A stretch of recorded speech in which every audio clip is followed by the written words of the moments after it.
Let's go, that's class! No.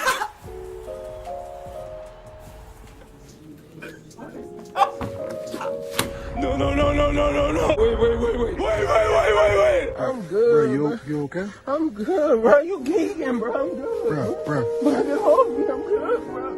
Alright boys and girls, I hope you're having a lovely day, okay? Today guys, we're going to be talking about Gears of War. Recently fellas, I've been playing a lot of Gears of War games. I've been playing through the first one and the second one. I've never played these games before. I grew up on PlayStation, so that was my first playthroughs, and I really enjoyed my time. I felt like now was a pretty good time to talk about the Gears of War games, because obviously there's a remaster coming for the first one on PlayStation as well, which is absolutely madness. I never thought I'd see the day of Gears of War on a PlayStation console. I mean, next up it'll be Halo, and that's just bizarre to me. I personally, I know I might be in the minority here, I don't really like it. I feel like Gears of War should have stayed on Xbox. It feels definitively Xbox, you know, Gears of War. It doesn't feel like a PlayStation thing. I felt the exact same way with things like Crash Bandicoot and Spyro. Like, to me, those things should stay on PlayStation. They just feel PlayStation to me. So the fact that you can get those games on, like, other consoles now, I don't know, that shit's weird. But anyway, guys, before we dive into things, I do want to do a bit of a backstory, and it does revolve around this Xbox 360 right here. So I bought this back a few months ago now. I can't exactly remember, and this was my first ever Xbox console. That's like just period. I've never owned Xbox until just a few months ago. I picked this Xbox 360 up for a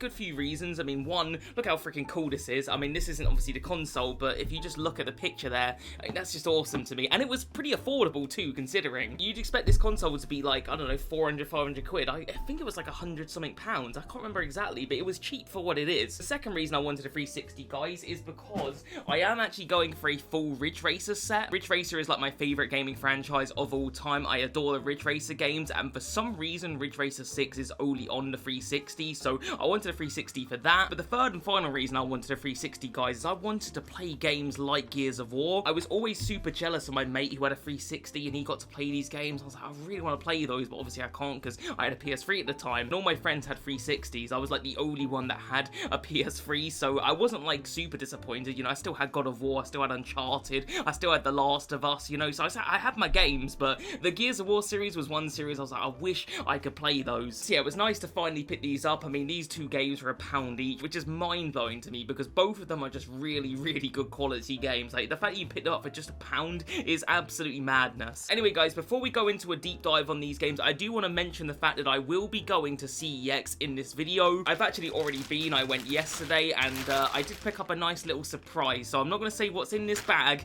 but I'll just say that stick around to the end of the video and you'll be able to find out. Anyway, enough tangents, boys. Let's dive into it, okay? So Gears of War 1, absolutely awesome game. Is this my favorite game of all time?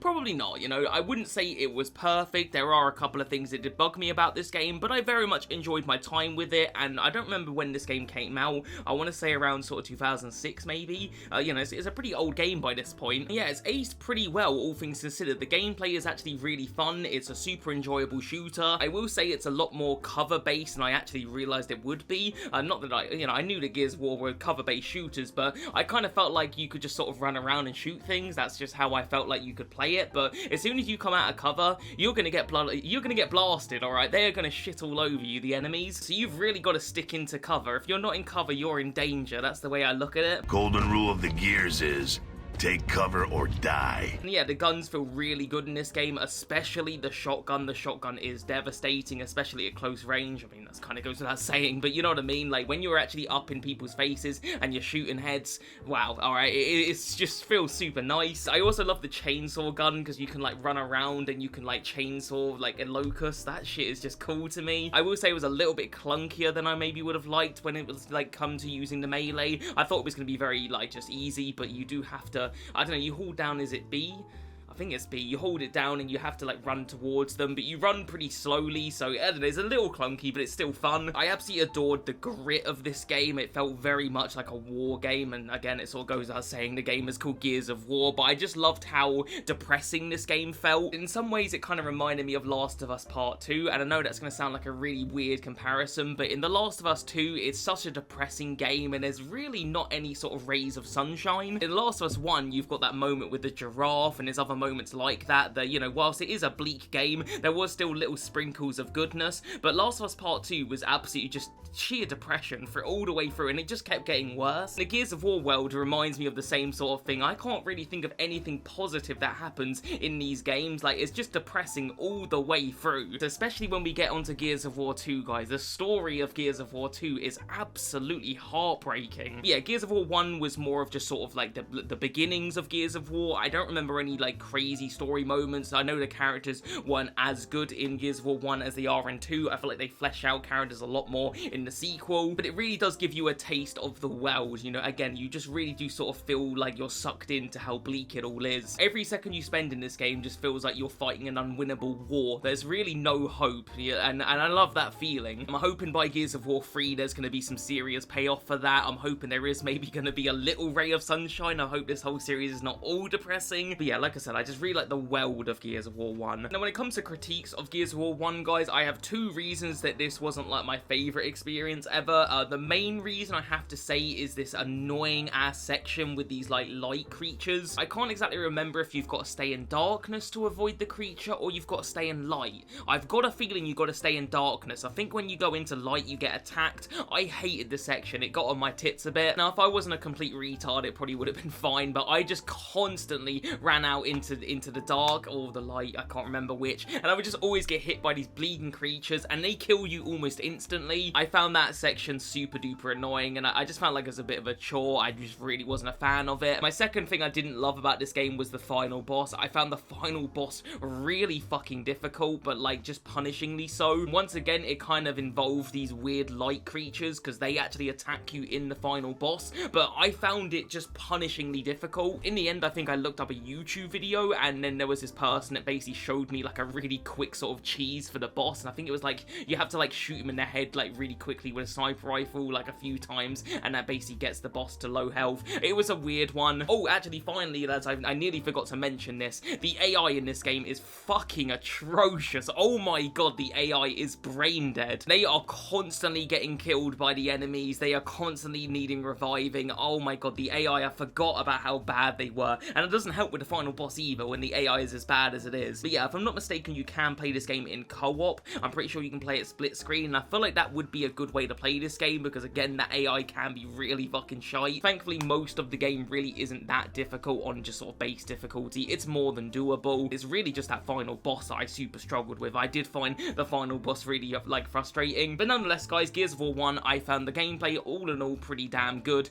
Story was, like, nothing too crazy yet, but I did enjoy it. Yeah, more than anything, I felt like the world of Gears of War 1 was just fantastic. I loved how drenched in depression it was. But next up, guys, we come on to Gears of War 2, and for me, this is where this series has gone from really decent to truly special. Gears of War 2 is a miraculous game. If you thought Gears of War 1 felt bleak, Gears of War 2 just steps it up a notch because the characters in this game, just horrible things happen, guys. I don't want to spoil this game if nobody's played it. You've all played it, let's be real here. I'm the only one who hadn't played this game. But yeah, really fucked up shit happens to these characters. You cannot get attached to anybody in this game. Like, one character that gets introduced in this one is called, I think it was called Carmine, I think his name was, but they call him Rook, and I thought, oh, what a cool guy. He's gonna go through the whole game, he's gonna, you know, he starts off pretty shit, but I just figured he was gonna get better and better, and as the game gets towards the end, he was gonna be like pretty much a veteran. But what I didn't realize is that this is Gears of fucking War, so of course he dies. He dies in the most depressing way. Like, I really liked his character, and he just gets killed by like alien gunk,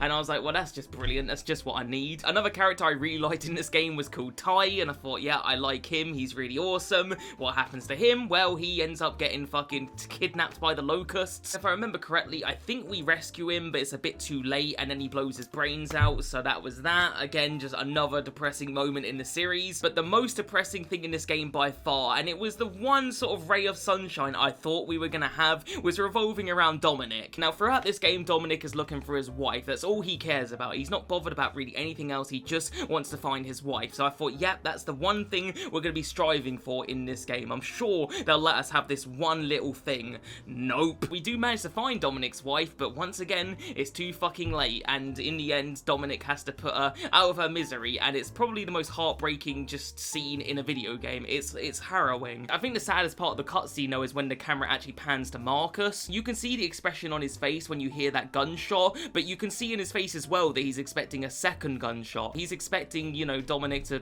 kill himself, basically, and that's just how depressing this game freaking is. I really cannot wait to see where this story goes in Gears of War 3. We do learn a little bit about Marcus's father in this game, but we don't know too much about him, so I'm assuming that's going to get explored in the third one. If you guys have played Gears of War 3, do not spoil that shit in the comments. I want to go into that game blind. So yeah, I'm really looking forward to that, boys, because I really can't wait to see where this story goes, because Gears of War 2 story was absolutely cinema, alright? It was 10 out of 10. But yeah, when it comes to the gameplay, fellas, it's pretty much more of the same from Gears of War 1, but I did find Gears of War 2 paced a little bit better. I just found the guns like a bit more fun to use, and I just felt like I played it through like a lot quicker. Not that Gears of War 1 took me long to play, I probably beat this game in a week, but I genuinely think I played Gears of War 2 in about 3 or 4 days. I put this one on pretty much every evening and I'll just spam through it, and I just loved it. It was so good. But yeah, pretty much, guys, that's all of my thoughts on Gears of War 1 and 2. Overall, I really love this series. I'm so glad that I got a 360 to play them. But anyway, guys, I did mention to you before that we will be going to CEX in this video. I'm sure some of you guys have probably connected the jigsaw pieces at this point, but yeah, let's go over to CEX and let's see what we can find.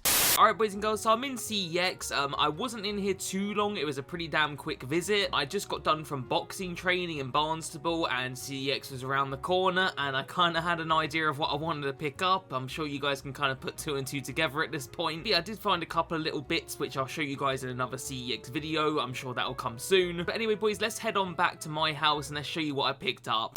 Alright, boys and girls, so you've seen me in CEX. It was a pretty quick visit, and I knew what I wanted to get. However, we did actually get a little bit extra, so let's show you what we have picked up. So first of all, guys, like I said, this one was pretty damn obvious. We did, of course, pick up Gears of War 3. I cannot wait to play this game. Like I said, Gears of War 2 was just so good. The story was just, it just really kept me on edge. I don't even think I mentioned it before, but Gears of War 2 sort of leaves on a little bit of a cliffhanger, and I'm like, I just need to play Gears of War 3. I need to see what happens next. And the fact that you can pick this game up for £1.50, it's just ridiculous. I picked up the entire trilogy here for, what, £3.50? That's just madness. Yeah, I'm looking forward to playing this one, guys. In terms and condition, it's pretty damn good. It's got the manual.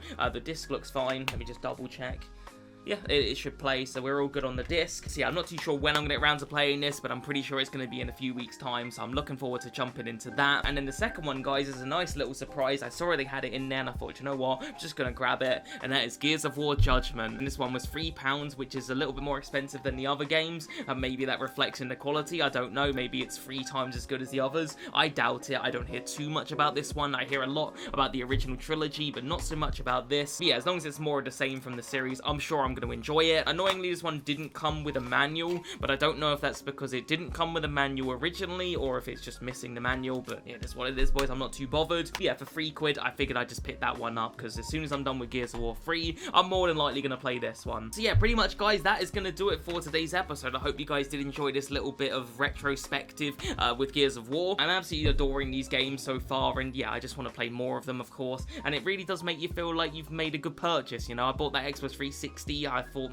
have I overpaid for it? Because at the end of the day, am I going to play it that much? But so far, we're getting a lot of life out of it. But yeah, that's going to do it for today, boys. I hope you guys did enjoy. If you did, like the video, subscribe if you're new, and let me know in the comments how you feel about Gears of War, I guess. I don't know. Just don't spoil anything. I don't want any Gears of War 3 spoilers. I'll be pissed if anyone spoils that game. But yeah, that's going to do it then, boys. I'll see you guys real soon for another video, alright?